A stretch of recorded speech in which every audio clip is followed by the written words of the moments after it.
Israel Hamas युद्ध के बीच Hezbollah ने 25 अगस्त 2024 को इजराइल पर अभी तक का सबसे बड़ा हमला किया था।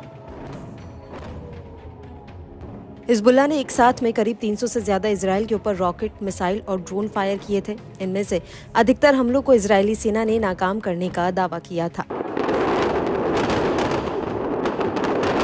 लेकिन अब हिजबुल्लाह ने एक बार फिर से इजरायली सेना के ऊपर एक बड़ा हमला किया है। हिजबुल्लाह ने सेव्ड और अन्य रणनीतिक जगहों पर हाल ही में बनाए गए नए हेडक्वार्टर्स को उड़ा दिया है।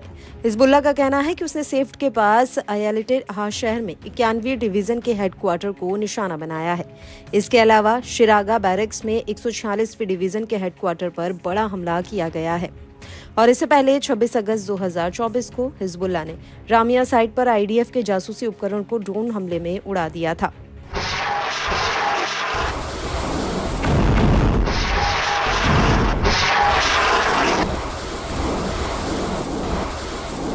वहीं दूसरी तरफ इजरायली सेना भी हिजबुल्लाह के ऊपर दक्षिणी लेबनान में ताबड़तोड़ हमले कर रही है। कई मीडिया रिपोर्ट्स में इस बात का खुलासा हुआ है कि इजरायल द्वारा दागे गए गोला बारूद की आग केंद्रीय गाजा के अल बुरेजी रिफ्यूजी कैंप तक पहुंच गई है।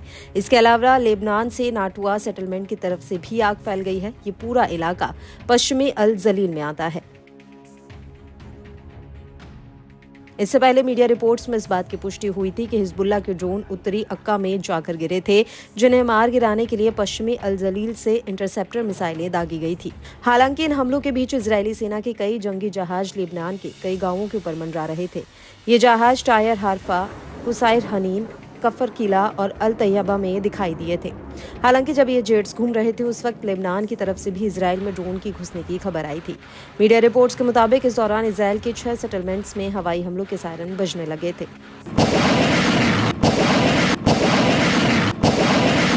और इन सायरनों के बीच उत्तरी इजराइल में हालात बद से बदतर होते जा रहे हैं और इस इलाके में मनारा सेटलमेंट हिजबुल्लाह के हमलों का सबसे ज्यादा नुकसान भुगत रहा है।